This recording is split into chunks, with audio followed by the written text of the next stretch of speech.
would like to call our Secretary General, Sandro Gozi, to take the stage. Thank you.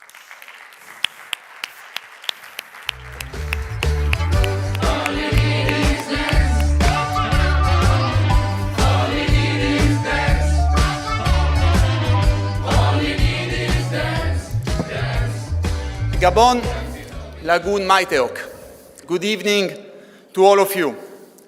Muchísimas gracias a nuestros anfitriones vascos, al querido Aitor, al PNV, a todos los que habéis venido hoy. Sin vosotros no habría sido posible organizar este fantástico evento. Muchas gracias.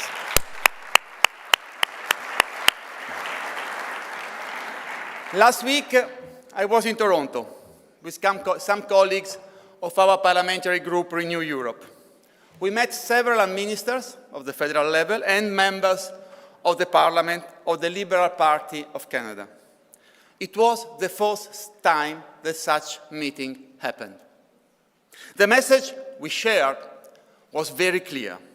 The Atlantic has shrunk, and we are increasingly confronted with the same dangers and the same challenges. I would go further.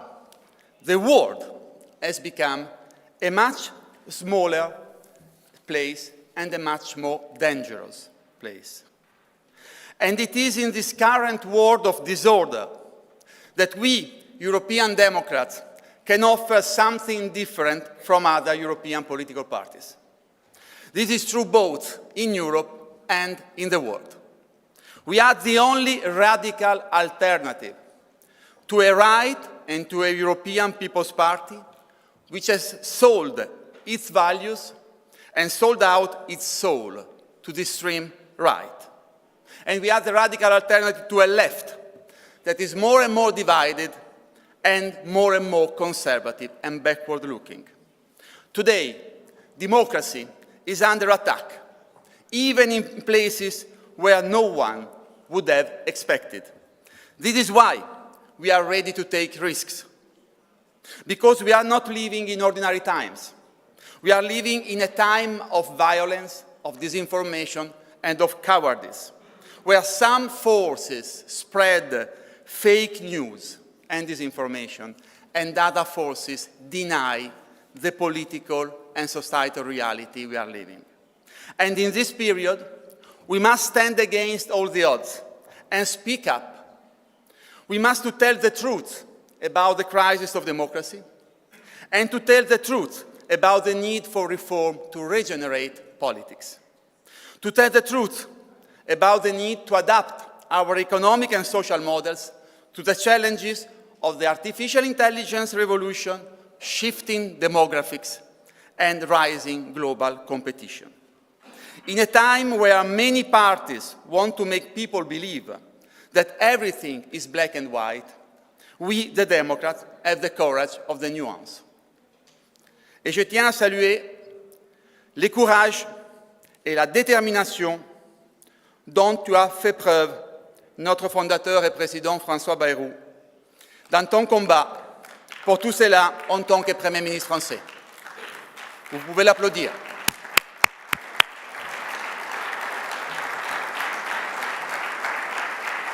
Tu as raison, François. Tu as raison, François, quand tu nous invites à prendre des risques, comme tu l'as fait aussi devant le Parlement français. Tu as raison d'affirmer que dans la période historique extraordinaire que nous vivons, et je te cite, plus grand risque est de ne pas en prendre, de laisser continuer les choses sans que rien ne change, de faire de la politique comme d'habitude, de faire durer, sans prendre les décisions qui s'imposent, jusqu'au moment où l'irréparable est là. Oui, François, nous sommes prêts à prendre des risques, car nous vivons un moment de tous les dangers. Et nous saluons, encore une fois, ton courage, ta cohérence et ta vision.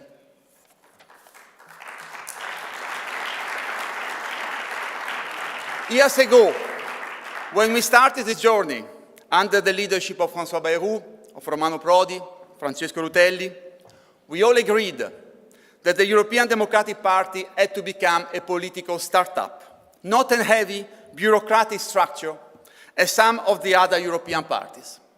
We must be a political laboratory, able to react, to experiment, and to move fast. Today, we can proudly say we went beyond that promise. The European Democratic Party is no longer just a startup. Today, we are a true political accelerator. We accelerate people, projects, and alliances that believe in liberal democracy. So, dear friends, the European Democratic Party continues to grow, and to anyone with two eyes, it is very obvious why.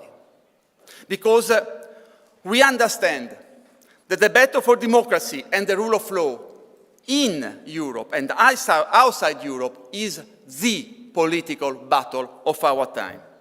And this is why I want to thank again Esila, Kaulan, Pavel, Nikolina, the Mayor Imamoglu for their bravery. It is an absolute imperative for one to win this battle. There is no other option for us European Democrats. That is why we must continue to fight for democracy in Hungary, in Serbia, in Turkey, in Ukraine, and, dear Alan, now also in the United States.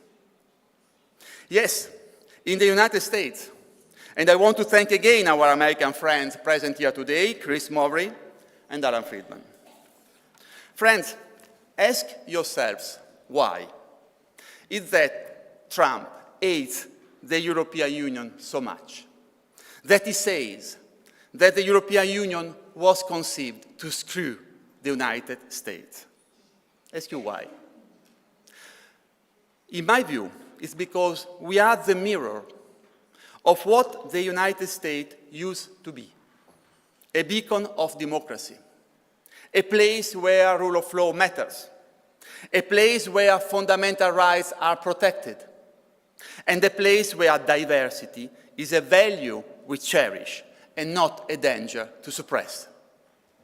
And because, therefore, we are an obstacle to his vision, to the Trump vision, all based on the brutal use of force and on total unpredictability. And speaking of around the world, we are living a real paradox. The nationalists, the post-fascists, the extremists are cooperating internationally much more than us. It is a paradox. The nationalist believes in international cooperation. We are further seeing more and more collaboration between Trumpists, MAGA in the US, with far-right movements in Europe. Rassemblement National, Vox, Lega, Fratelli d'Italia, Alternative für Deutschland, and unfortunately, many others. We are seeing the conservative right, the European People's Party, increasingly falling under the cultural hegemony of the extreme right. It is clear in France. It is clear in Greece, dear Stefanos. It is clear in Italy, dear friend of Italia Viva. And it is clear more, I'm speaking to my colleague, in the European Parliament. And we see European governments happily submitted to their new American master. Meloni and Orban are the best examples. They are very happy to be vassals. They are very happy to be vassals. And in Europe, we got too many useful idiots of Trump and Putin who want to erode our democracy and block our union from within. At the same time, we are being confronted with new predators, new techno-populist alliances between Trump and tech billionaires, such as Elon Musk or Mark Zuckerberg, are threatening our democracies and our digital sovereignty. Thierry Breton was very right on this today. We live in a new era of empires, where Trump is hell-bent to dismantling multilateralism. Russia attacks Ukraine and our peaceful coexistence, and China wants to dominate the world. A stronger union is the only way for us to remain democratic, sovereign, and independent. It is the only way of keeping our dignity. But this requires vision and commitment. On the contrary, what happened in Scotland in August, the surrender of von der Leyen to Trump, together with the hypocrisy on many national leaders, has led to a EU-US trade deal which is nothing more than an historic humiliation.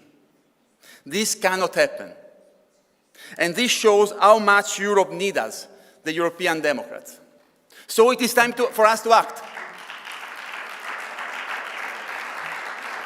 It is time for us to build a true global alliance of Democrats, as François Bayrou is saying since the very beginning of our political journey with the European Democratic Party. And this is why I am extremely happy to welcome today the parliamentary representative from the Indian National Congress and the Japanese Constitutional Democratic Party, which are here today. We have listened to them. Thanks again, Manish. Thanks again, Yosuke. We can applaud them again.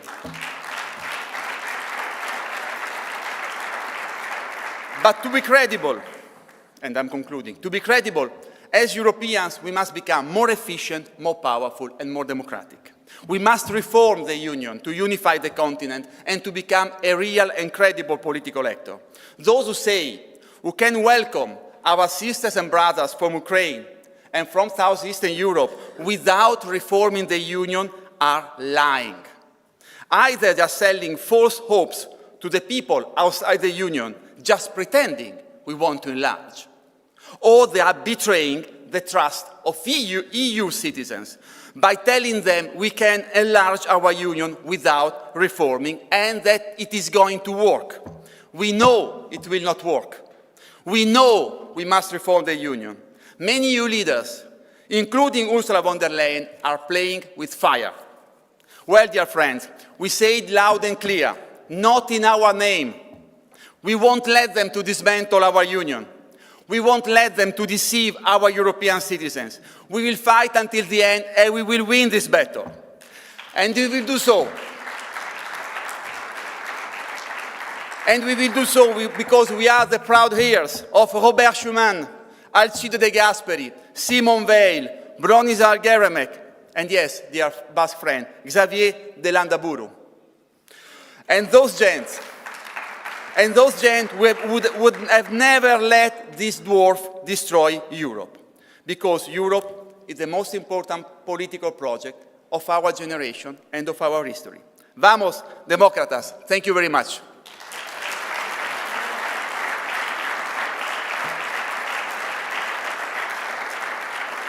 Et maintenant, j'ai l'honneur d'inviter au podium notre président et fondateur, François Bayrou.